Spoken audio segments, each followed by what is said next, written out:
الحمد لله أحمده وأستعينه وأستغفره وأعوذ بالله من شرور أنفسنا وسيئات أعمالنا من يهده الله فلا مضل له ومن يضلله فلا هادي له وأشهد أن لا إله إلا الله وحده لا شريك له وأشهد أن محمدا عبده ورسوله.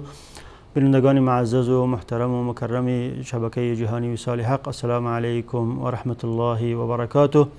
خدمت شما عزیزان و خوبان هستم در قسمت 136 برنامه احکام فقهی در پرتو احادیث نبوی. این قسمتی از برنامه ما به ادامه چند قسمتی گذشته در مورد احکام و آداب و مسائل رکن چهارمی از ارکان اسلام روزه هست که بعد از اینکه در قسمت‌های گذشته تعریف روزه را و حکم و حکمت و آداب روزه و ماه مبارک رمضان را و همچنین فضایل آنها را در روشنایی احادیث گهربار رسول اکرم صلی الله علیه و سلم خدمت شما بیان کردم و بعد از او پرداختیم به بیان احکام روزه و محرمات روزه و مکروهات روزه، چه چیز در روزه مکروه و محرم است که در دو قسمتی گذشته محرمات حسی و معنوی را خدمت شما بیان کردم و همچنین حکم بوسه گرفتن در ماه مبارک رمضان و حکم حجامت کردن و حکم سرمه کردن و حکم قی کردن و حکم خوردن و نوشیدن در ایام ماه مبارک رمضان را در روشنایی احادیث گهربار رسول اکرم صلی الله علیه و سلم خدمت شما بیان کرده بودم و در این قسمتی از برنامه حکم روزه گرفتن در سفر یا حکم روزه در سفر را که انسان که وقتی که در حالت روزه سفر میکند، در خلال ماه مبارک رمضان روزه سفر میکند، شخصی مسلمان چه حکم دارد، خوردن از او چه حکم دارد روزه و یا گرفتن روزه چه حکم دارد، این را در روشنایی احادیث گهربار رسول اکرم صلی الله علیه و سلم در این قسمتی از برنامه خدمت شما بیان خواهم کرد. در مورد روزه الله متعال در آیات سوره بقره می فرماید که یا ایها الذین آمنوا کتب علیکم الصیام کما کتب علی الذین من قبلکم لعلکم تتقون. ای مؤمنین، روزه بر شما فرض گردانیده شده همچنانه که بر امتی های سابق فرض گردانیده شده بود تا که شما تقوا را اختیار کنید. و بعد از اون می فرماید که فمن کان منکم مریضا او علی سفر فعدة من ایام اخر. این روزه ای که ایام معدودات است، ایام ماه مبارک رمضان است، بر بالای شما فرض است. اگر یکی از شما مریض می شود، بیمار می شود، یا یکی از شما در این ایام معدودات ایام ماه مبارک رمضان سفر میکند، فعدة من ایام اخر، میتواند که روزه خود را در حالت مریضی و در حالت سفر بخورد و بعد از او قضایی از او را ایام دیگری بعد از رمضان بیاورد، قضایی از او را انجام دهد. و بعد از بیان این آیات در آخر این آیات الله متعال می فرماید که یرید الله بكم اليسر ولا یرید بكم العسر. الله متعال همیشه برای شما آسانی را می خواهد و هیچ وقت سختی را نمی خواهد. این دلالت بر این میکند که دین اسلام دین آسانی و یسر است و در تمام عبادات، در تمام مجالات عبادتی الله متعال جانب یسر آسانی را اختیار کرده. وقتی که سختی می آید در مقابل از او الله متعال آسانی را می آورد. روزه در حالتی که انسان صحتمند باشد، مقیم باشد، آسان است. وقتی که انسان مریض و بیمار می شود، وقتی که انسان سفر میکند، سفر خودش مشقت هست، یک نوع مشقت و یک نوع تکلیف بر بالای از او می آید. لذا الله متعال در این دو صورت، در حالتی که انسان مریض بوده باشد، بیمار بوده باشد و در حالتی که در حالت سفر بوده باشد، خوردن روزه را اجازه داده و بعد از او به شرطی که قضای از او بعد از او آورده شود. و لذا قول علما بر این است که وقتی که انسان مسلمان در ماه مبارک رمضان در حالت روزه سفر میکند، وقتی که سفرش سفر مباح بوده باشد و به اندازه سفر کند که مسافه قصر بوده باشد، به اندازه که اسلام عزیز برای از او اجازه میده که نمازهای 4 رکعتی را 2 رکعت بخواند که او بنا به قول جمهور علما سفر کردن 2 شب و 2 روز یا 4 فرسخ هست، 16 فرسخ هست که 4 برید می شود و به حسابات امروزی 88 کیلومتر می شود. کسی که به مسافه 88 کیلومتر سفر کند و سفرش هم مباح بوده باشد، می تواند که در این سفر روزه خود را بخورد و قضای از او را بعد از ماه مبارک رمضان بیاورد.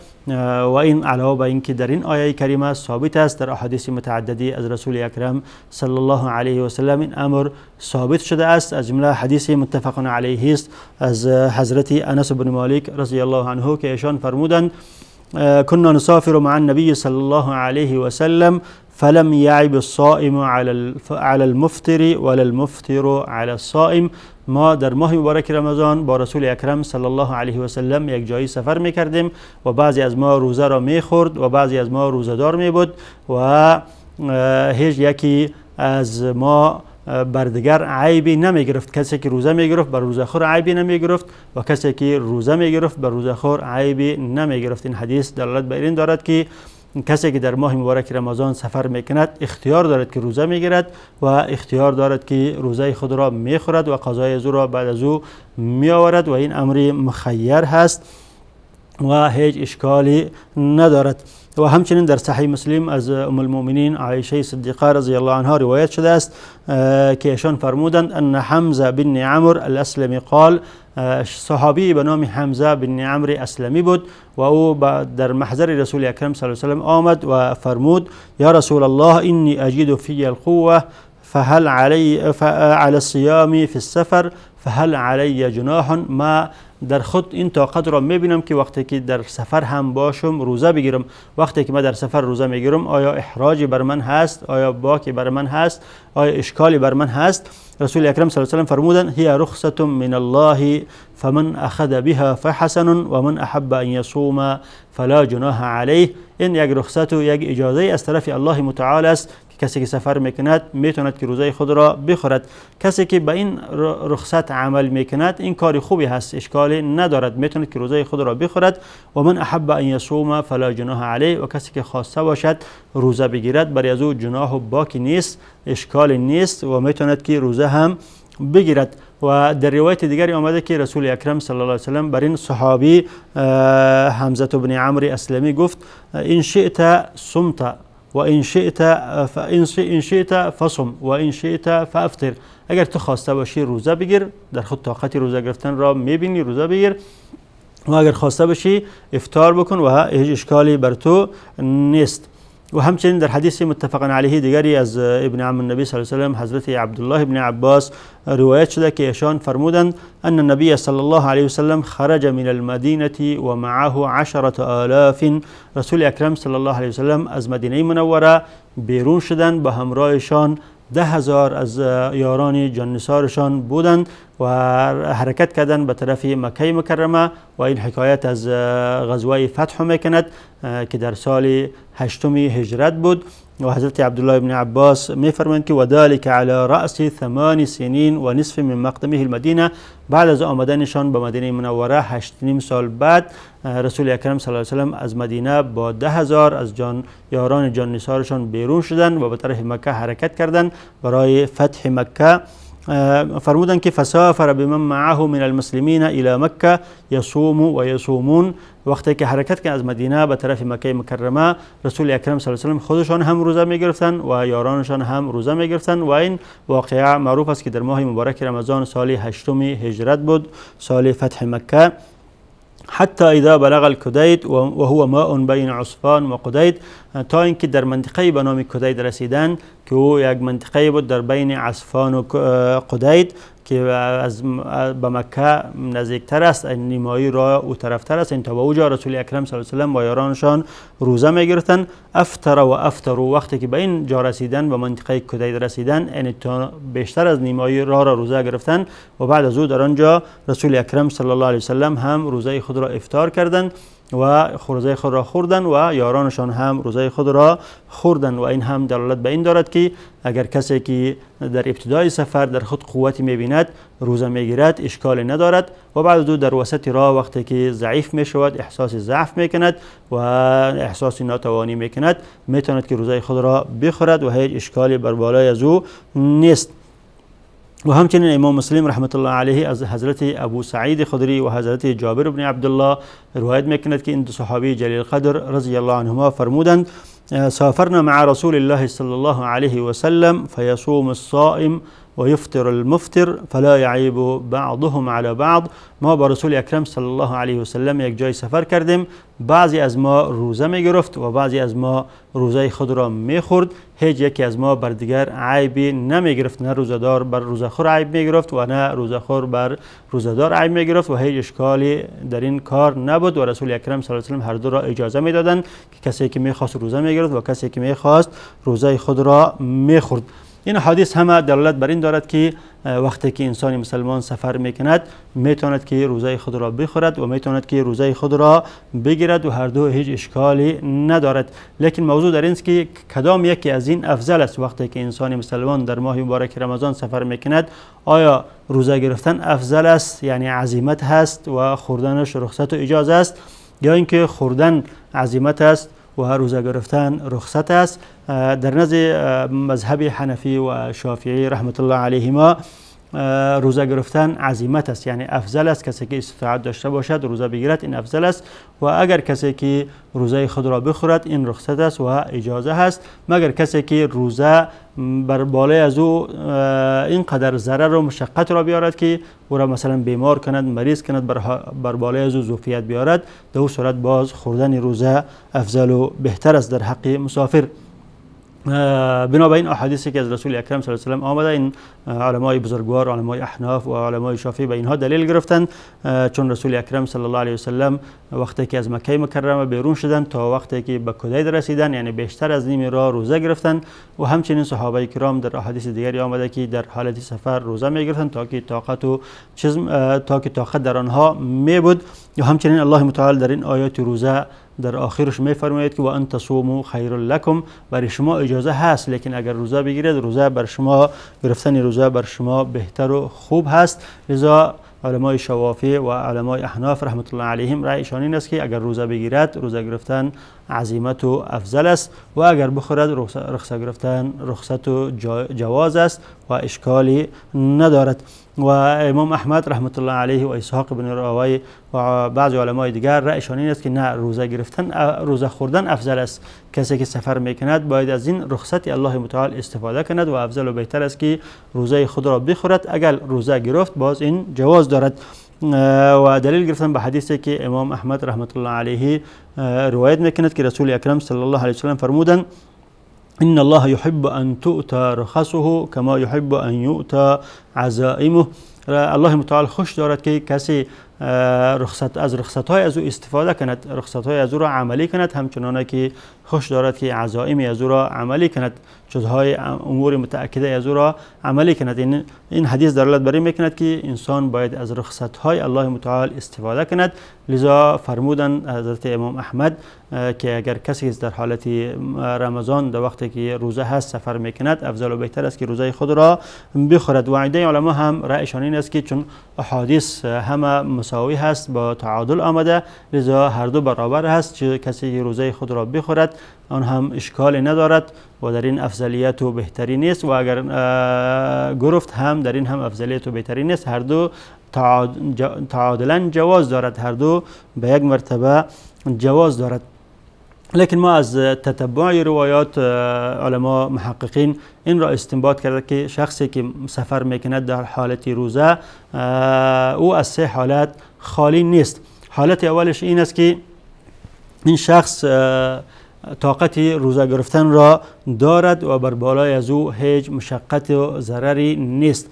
در این حالت روزه گرفتن برای از او افضل و بهتر است، بنا بر روایت هایی که رسول اکرم صلی الله علیه و سلم خودشان روزه گرفتند و یا روایت هایی که صحابه کرام روزه گرفتند. و از جمله این روایت ها چندی را ما قبلا ذکر کردیم و همچنین حدیث متفق علیه از ابو درداء رضی الله عنه است که ایشان فرمودند خرجنا مع رسول الله صلی الله علیه و سلم فی شهر رمضان، ما با رسول اکرم صلی الله علیه و سلم در ماه مبارک رمضان بیرون شدیم، در سفری بیرون شدیم، فی حر شدید، در حالی که گرمی هم خیلی سخت بود، حتی اذا کان احدنا لا یضع یده علی رأسه من شدت الحر، از شدت گرمی یکی از ما دست خود را بر بالای سر خود می نهاد تا که شدت گرمی بر سر از او زیاد تأثیر نکند.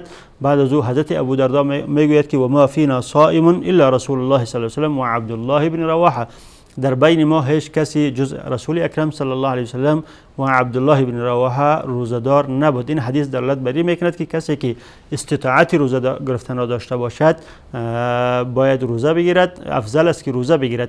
کسی که استطاعت نداشته باشد افضل است که بخورد، چون عبدالله بن رواحه و همچنین رسول اکرم صلی الله علیه وسلم با وجود که در شدت گرمی بودن باز هم در خود این استطاعت را دیده بودن روزه بودن، اما دیگر صحابه چون در خود این استطاعت را ندیدن روزه خود را خوردن. و همچنان چون وقتی که این کار را انجام میدهد و بر بالای از مشقتی نیست، ذمه خود را خلاص میکند از گرفتن این روزه، چون وقتی که این روزه را میخورد این در ذمه از او باقی هست، شاید که بعد رمضان زنده بماند یا نباند و در ذمهش باقی بماند، لذا گرفتن براءت ذمه هست، لذا گرفتن در وقت استطاعت افضل و بهتر هست.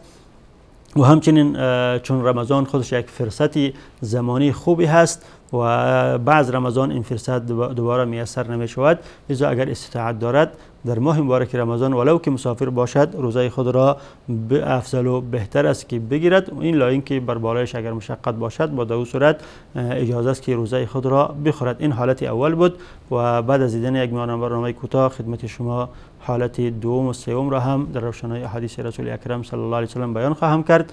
با ما باشید. وإذا سألك عبادي عني فإني قريب أجيب دعوة الداعي إذا دعان أجيب.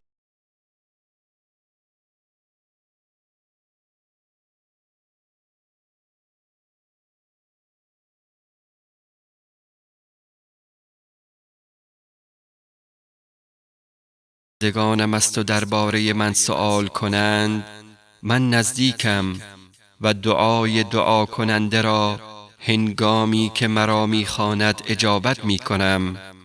بنابراین باید بندگانم دعوت مرا بپذیرند و به من ایمان آورند تا راه خود را بیابند و به مقصد برسند.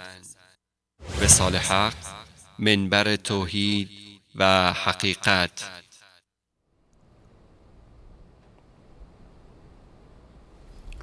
بسم الله الرحمن الرحیم. با سلام و احترامات مجدد خدمت شما عزیزان و خوبان هستم.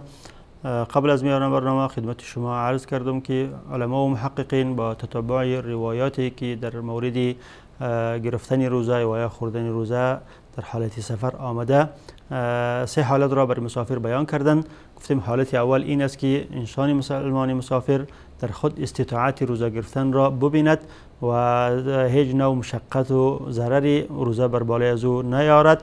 در او صورت عزیمت یا افضل و بهتر است که روزه خود را بگیرد و اگر خورد هم برای از او اجازه هست. و حالت دوم این است که گرفتن روزه بر بالای انسان مشقت را بیارد و یک نوع ضرری بر بالای از او بوده باشد، لیکن ضررش به حدی نباشد که در حیات از او تأثیر بگذارد، در صحت از او تأثیر بگذارد.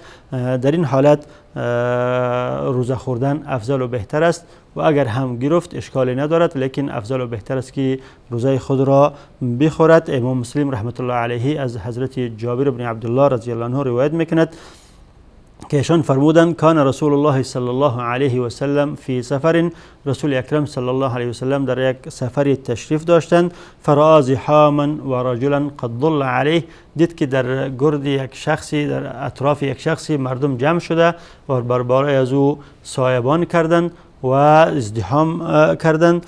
فقال ما هذا، رسول اکرم صلی الله علیه و سلم فرمودند که خبر چی هست، چه خبر است که شما در اطراف این شخص جمع شدید و بر بالای از او سایبان کردید؟ قالوا صائما، آنهایی که در آنجا جمع شده بودند، صحابه‌ای که جمع شده بودند گفتند که این شخص روزه‌دار هست و روزه سر از او تأثیر آورده و ما بر بالای از او سایبان کردیم که تا که بر بالایش تخفیف بیاید.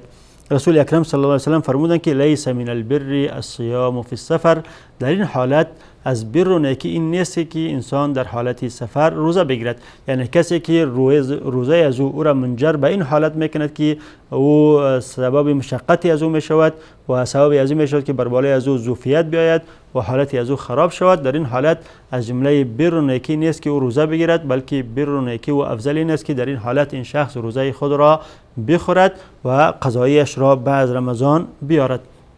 این حالت سوم بود و حالت دوم بود و حالت سومش این است که روزه بر بالای مسافر به حد مشقت و ضرر بیارد که منجر به این شود که صحتی از او ضرر یاب شود یا اینکه حیاتی از او ضرر یاب شود.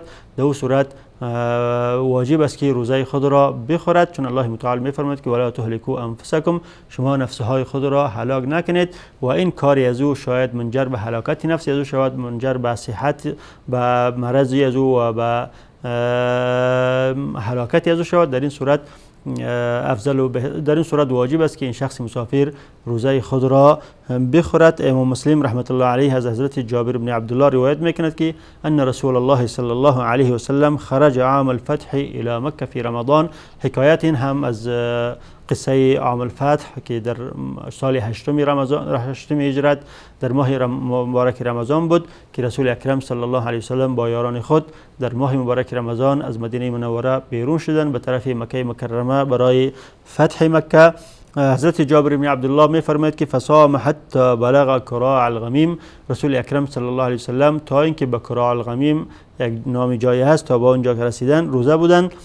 فشکا الیه ان الناس قد شق عليهم الصيام فشکی الیه ان الناس قد شق عليهم الصيام، برای رسول اکرم صلی الله علیه و سلم شکایت کرده شد که روزه بر بالای مسلمان ها مشقت آورده. فدعا بقدح من ماء فرفعه حتى نظر الناس الیه فشربه، رسول اکرم صلی الله علیه و سلم یک جامی از آب را خواستند و بلند کردند تا که همه مردم متوجه رسول اکرم صلی الله علیه و سلم شدند و دیدند رسول اکرم صلی الله علیه و سلم را و رسول اکرم صلی الله علیه و سلم این جام آب را نوشیدند و تا که مردم هم روزه خود را بخورند و بنوشند.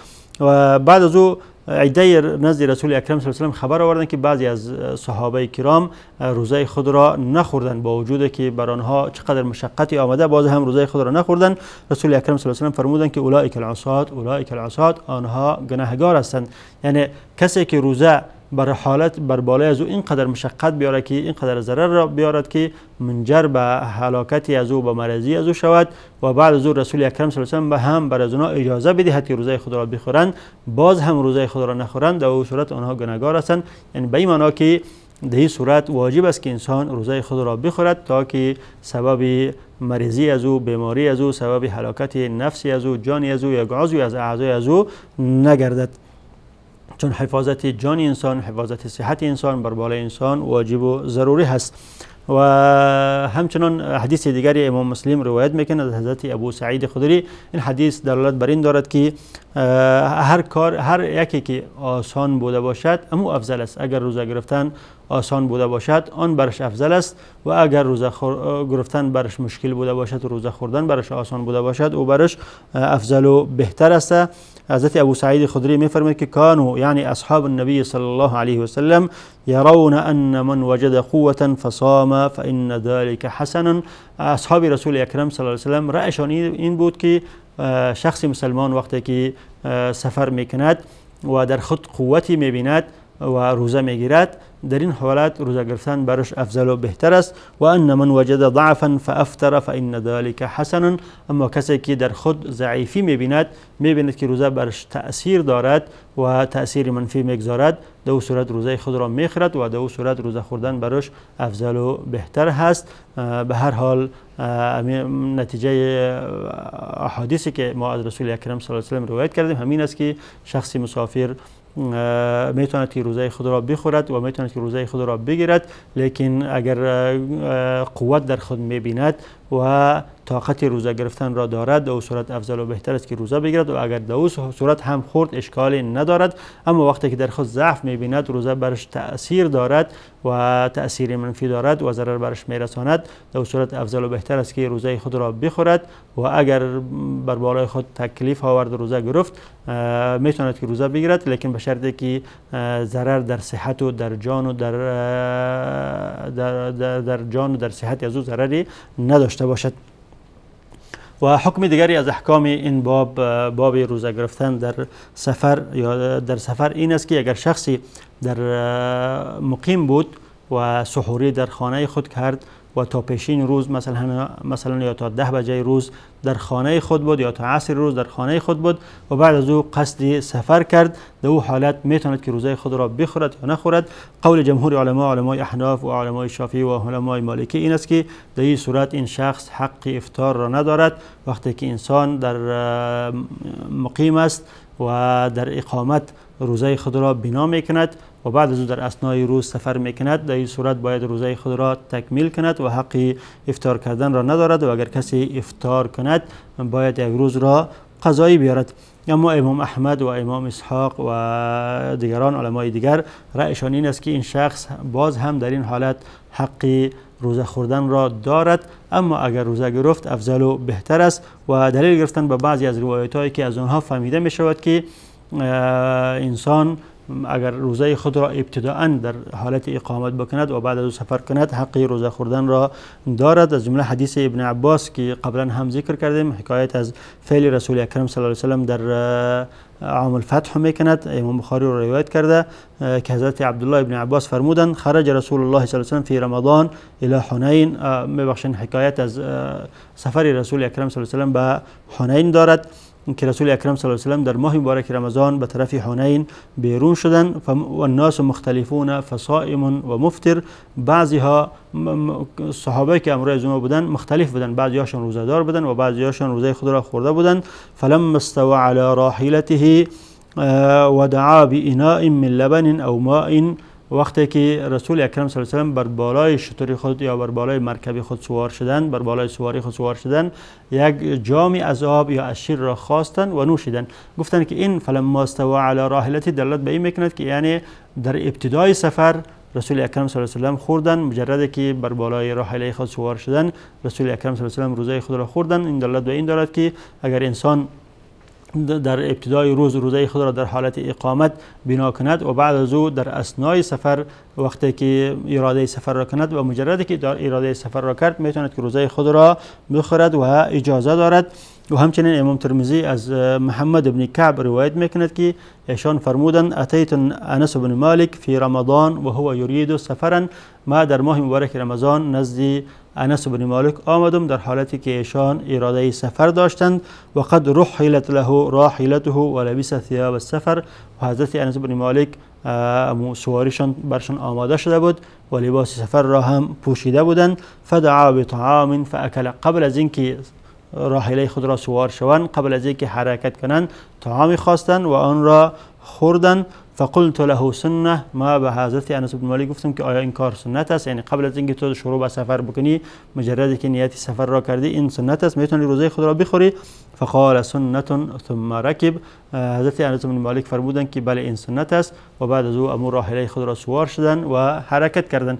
حضرت امام احمد رحمت الله علیه و اسحاق بن راهوی و علمای دیگر از این احادیث دلیل گرفتند بر اینکه اگر کسی که اراده سفر را میکند با وجود که روزه خود را در اقامت بنا کرده با مجرد که اراده سفر را کرد میتواند که روزه خود را بخورد. اما جمهور علما این احادیث را ادعایشان تضعیف کردند و گفتند که کسی که روزه خود را در حالت سفر در حالت اقامت بنا میکند و در اثنای روز اراده سفر میکند حق خوردن روزه را ندارد، باید روزه آن روز خود را تکمیل کند و فردایش که در حالت سفر بود میتواند که روزه خود را بعد از او بخورد و میتواند که بگیرد. هر دو برش جواز دارد.